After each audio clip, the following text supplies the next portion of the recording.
करीब करीब 5 महीने जेल में बिताने के बाद आखिरकार हेमंत सोरेन जेल से बाहर आ गए। जमीन घोटाले से जुड़े मनी लॉन्ड्रिंग मामले में झारखंड के पूर्व मुख्यमंत्री को बड़ी राहत देते हुए झारखंड हाईकोर्ट ने उन्हें जमानत दे दी। हाईकोर्ट ने 50,000 के मुचलके पर हेमंत सोरेन को जमानत दी। कोर्ट ने 13 जून को इस मामले में सुनवाई पूरी होने के बाद फैसला सुरक्षित रख लिया था। 13 जून को मामले पर हाईकोर्ट में जोरदार बहस हुई थी। हेमंत सोरेन की ओर से कोर्ट में जिरह वरिष्ठ वकील कपिल सिब्बल ने की थी, वहीं ईडी की ओर से additional solicitor general SV Raju ने जिरह की थी। शुक्रवार को हेमंत सोरेन को जमानत देते हुए हाईकोर्ट में जस्टिस रंगन मुखोपाध्याय ने कई बड़ी बातें कही। हाईकोर्ट ने कहा, हेमंत सोरेन के जमीन घोटाले से सीधा कनेक्शन का कोई सबूत नहीं मिला है।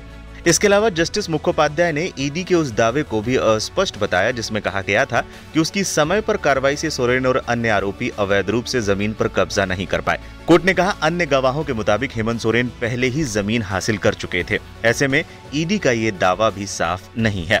कोर्ट ने आगे कहा, जमीन घोटाले की अवधि के दौरान हेमंत सोरेन सत्ता पक्ष में नहीं थे। इसके बावजूद कथित अधिग्रहण से पीड़ित किसी भी शख्स ने पुलिस में शिकायत दर्ज नहीं कराई। कोर्ट ने यह भी कहा कि PMLA 2002 की धारा 45 की शर्त के तहत यह मानने का कारण है कि याचिकाकर्ता आरोपित अपराध का दोषी नहीं है। वरिष्ठ अधिवक्ता कपिल सिब्बल ने रखा था सोरेन का पक्ष। इससे पहले वरिष्ठ अधिवक्ता कपिल सिब्बल ने 10 जून को न्यायाधीश रंगन मुखोपाध्याय की अदालत में हेमंत सोरेन को नियमित जमानत देने की दलील पेश की थी। उन्होंने पक्ष रखते हुए कहा था कि बड़गाई की जिस 8.86 एकड़ जमीन मामले में हेमंत सोरेन को गिरफ्तार किया गया है, वो जमीन भूयरी है और उसका ट्रांसफर नहीं हो सकता।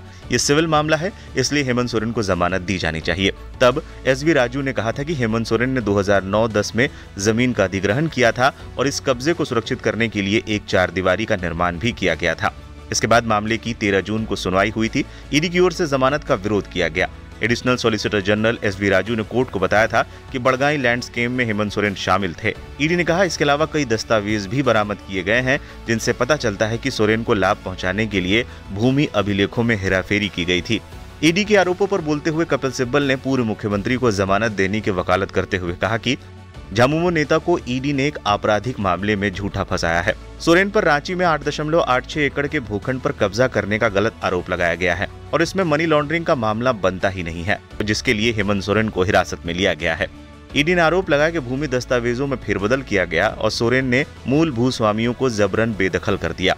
सिब्बल ने इसका जवाब दिया, मूल भूस्वामियों ने तब कोई शिकायत नहीं की जब उनकी जमीन कथित तौर पर ली गई, तो ना ही अधिकारियों से संपर्क किया। जबरन बेदखली की यह घटना 2009-10 में घटित हुई बताई जाती है, लेकिन रिपोर्ट 2023 में तैयार की गई है। यदि सोरेन के खिलाफ सभी आरोप सही भी हों तो भी यह जबरन बेदखली का एक दीवानी मामला होगा, न कि आपराधिक मामला। कोर्ट के फैसले के बाद महाधिवक्ता राजीव रंजन ने बताया कि शुक्रवार को जस्टिस रंगन मुखोपाध्याय ने अपना फैसला सुनाते हुए साफ किया कि कोई केस नहीं बनता है। माननीय उच्च न्यायालय ने उनके सभी पहलुओं को सुनते हुए माना है कि उनके ऊपर कोई केस नहीं बनता है और बेल अलाउ हुआ है। कुछ बॉन्ड बेल बॉन्ड तो जो नॉर्मल केसेस में जो बेल में होता है कि बेल बॉन्ड भरना पड़ता है, मुचलका जो देना होता है कोर्ट को, उसकी कार्रवाई चलेगी और उसके बाद कोर्ट उसको एक्सेप्ट करते हुए 50,000 के 2 मुचलके हैं। बता दें, कोर्ट से जमानत मिलने के बाद हेमंत सोरेन शुक्रवार को ही जेल से बाहर आ गए। जेल के बाहर JMM के वरिष्ठ नेताओं के साथ कई मंत्री भी पहुंचे थे। बता दें, सोरेन को इसी साल 31 जनवरी को गिरफ्तार किया गया था।